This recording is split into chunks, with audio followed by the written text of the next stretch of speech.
ಹುಟ್ಟಿದ ಹಬ್ಬ ಅಂದರೆ ನಾವು ಹುಟ್ಟಿದ್ದೀವಿ, ನಾವು ಈ ಪ್ರಪಂಚದಲ್ಲಿ ಒಂದು ಒಳ್ಳೆಯ ಸ್ಥಾನಕ್ಕೆ ಬಂದಿದ್ದೀವಿ.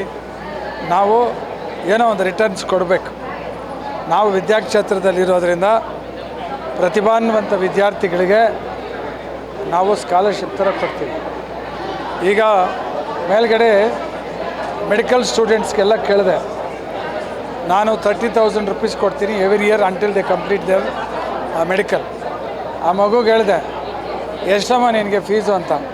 ಅವರು ನೀವು ಕೊಡ್ತಾ ಇರೋದು ಕರೆಕ್ಟಾಗಿ 50%, ಬರೀ 60,000ನೇ. ಯಾಕಂದರೆ ಅವರು ಪ್ರತಿಭಾನ್ವಂತರು, ಅವರಿಗೆ 2A ಕ್ಯಾಟಗರಿಯಿಂದ ಫ್ರೀ ಮೆಡಿಕಲ್ ಸೀಟ್ ಸಿಕ್ಕಿದೆ.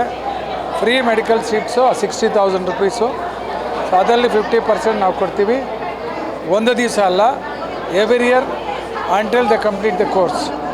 ಸೊ ಆ ರೀತಿಯಾಗಿ ನಮ್ಮ ಫ್ಯಾಮಿಲಿ ಎಲ್ಲ ಡಿಸೈಡ್ ಮಾಡಿ ನನ್ನ ಬರ್ತ್ಡೇ ದಿವಸ ಒಂದು 100 ಜನ ಮಕ್ಕಳಿಗೆ ಫೀಸ್ ಕಟ್ಟಿದ್ರೆ ಅದು ತುಂಬ ಉಪಯೋಗ ಆಗ್ತದೆ. ಒಬ್ಬ ಹುಡುಗ ಹೇಳ್ದ, ನನಗೆ ಭಾರೀ ಉಪಯೋಗ ಆಗ್ತಾಯಿದೆ ಸರ್, ನೀವು ಕೊಡೋ 30,000 ರೂಪಾಯಿ ನನಗೆ ಅದು ಹೇಳೋಕ್ಕಾಗ್ದಿರೋಷ್ಟು ಉಪಯೋಗ ಆಗ್ತದೆ. ಸೊ ನಿಮ್ಮದು 30,000, ನಾವು ಏನೇನೋ ಕಷ್ಟಪಟ್ಟು 30,000 ಮಾಡಿ ಫೀಸ್ ಕಟ್ಬಿಟ್ರೆ ಒಂದು ವರ್ಷನೇ ನಮ್ಮದಾಗಿರ್ಬೋದು, ಅಷ್ಟು ಸೆನ್ಸ್ ಇದೆ. This 30,000 makes lot of sense. ಅದಕ್ಕೆ ಸೊಸೈಟಿಗೆ ನಾವೇನಾದರೂ ಮಾಡಿಸ್ಬೇಕು. ತುಂಬ ಖುಷಿ ಆಯಿತು ನನಗೆ. ಇಷ್ಟು ಜನ ಮಕ್ಕಳಿಗೆ, ಅದು ಪ್ರತಿಭಾನ್ವಿತ ಮಕ್ಕಳಿಗೆ, ನೀಡಿ ಪರ್ಸನ್ಸ್ ಅಂತ ಹೇಳ್ತಾರೆ, ಯಾರಿಗೆ ಅವಶ್ಯಕತೆ ಇದೆಯೋ ಅವ್ರಿಗೆ ಒಂದು ಸಹಾಯ ಮಾಡೋದು ಅಂದರೆ ಒಂಥರ ಸೊಸೈಟಿಗೆ directly we are serving to the society. ನಮ್ಮ ಸತ್ಯ ಸಾಯಿಬಾಬಾ ಅವ್ರು ಹೇಳ್ತಾರೆ, service is the best way to reach God ಅಂತ. ಸೊ ಈ ಥರ ಸರ್ವಿಸ್ ಮಾಡಿದ್ರೆ ಭಗವಂತನು ನಮ್ಮನ್ನೇ ಸೇರಿಸ್ಕೊಳ್ತಾನೆ, ಒಲಿತಾನೆ. Thank you.